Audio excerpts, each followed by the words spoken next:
excited and pleased to have Nico back in studio. It's called Budgeting Part 2, ladies and gentlemen. So if you missed last week, don't worry, you didn't miss out completely, because you can go find it on our YouTube channel and on our Facebook page. So go check it out there. Nico, good morning, and thank you so much for joining us in studio. Good morning to you and also to the listeners. So let's get on to budgeting. I want to go back to step one. You need to identify your income. That's obvious, isn't it? So guess how many people who approach me are able to answer the following question. When last have you looked at your payslip? Because if you don't look at your payslip, how do you know how much you're getting paid and how much is arriving in your bank account? It gets even more complicated when I say, what is the payslip looking like of your spouse? Now, if you are trying to look at family finances and you don't know what your actual income is, how are you going to proceed?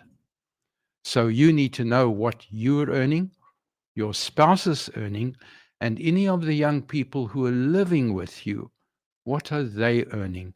Because they may not be handing over all of their money, and that's fair enough, but you still need to know what the income is that is potentially available to your household.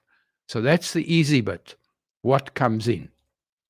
The next bit is, what are you doing with the money that you are spending? Now, last week I mentioned that you've got to look at your bank statements, you've got to look at your credit card, and then any other supplier statements or invoices that arrive.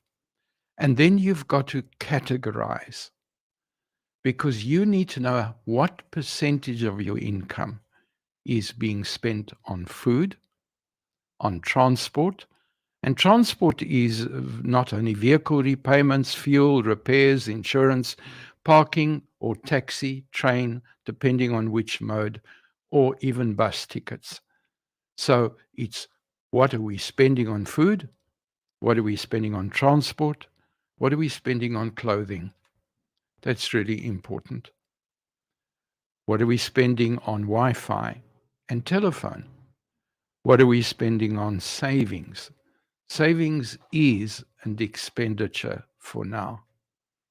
How much are you saving every month? Because if your savings is zero, that sends signals you're going to have a problem at some point. What are you spending on insurances?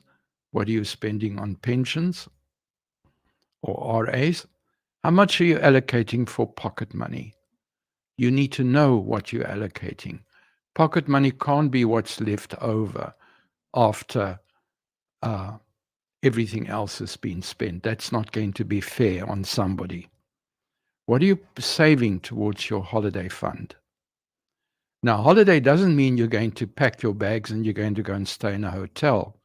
Holiday is going to happen in December, whether you like it or not. And you're going to need some extra money. So it's better to start saving for that holiday during the year, so that by the time December comes, you have a kitty that you can spend some money on. Emergency funds. You need to have an emergency fund.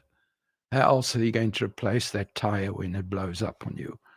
How else are you going to pay for something when the animals get sick and you need to get to the vet? That's what emergency fund is for. Education is expensive. It has to be an item on your budget so that you know this is what we're going to spend, because December is going to come, and then you're going to have to get books. You're going to have to get uniforms, all those other things that make life difficult. I'm afraid electricity now has to be a budget item. With a 300% increase in the cost of electricity over a couple of years, we simply have to budget for it. And then you've got to examine every single debit order, because sometimes we sign a debit order and then we get lazy and we no longer want that service and we forget to cancel the debit order. So by looking at those debit orders regularly, You can then see whether your car insurance should be reviewed or whether any other debit order should be checked. My bank told me this morning, your insurance debit order for the car has just gone up.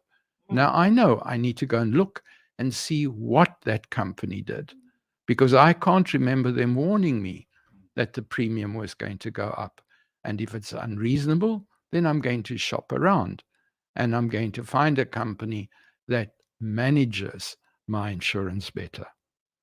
So if at the end of that, on paper, you still have a surplus, you are doing well. And if at the end of this exercise, you're running at a loss, then a family meeting is called for.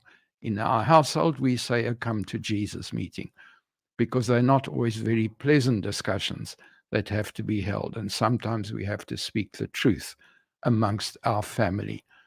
But it cannot be the burden of one person in the family to balance the budget. The family has to take ownership together. It's a family responsibility. And then for those of you who are brave, this is important. You need to look at what debt is costing you. So you go back to your bank statements. What is the interest the bank is charging you on that overdraft? You look at the home loan. What is the interest that the bank is charging you on your home loan debt? You look at your credit card. What is the interest that the bank is charging you on your credit card? Because if that interest is 20% of what you're earning, then that could be one of the reasons why you're in trouble. And then the strategy needs to be to reduce the debt. So there are some things you can do. Now, what happened when I did my budget analysis at the last time? When COVID hit, I went to my car insurer and I said, I'm not going to keep paying these premiums because I'm not going to be on the road as much as I was prior to COVID. And they said, yep. And they gave me a 6,000 Rand discount for the next 12 months on my car insurance. That was worth it. As a family, we cut our shopping bills.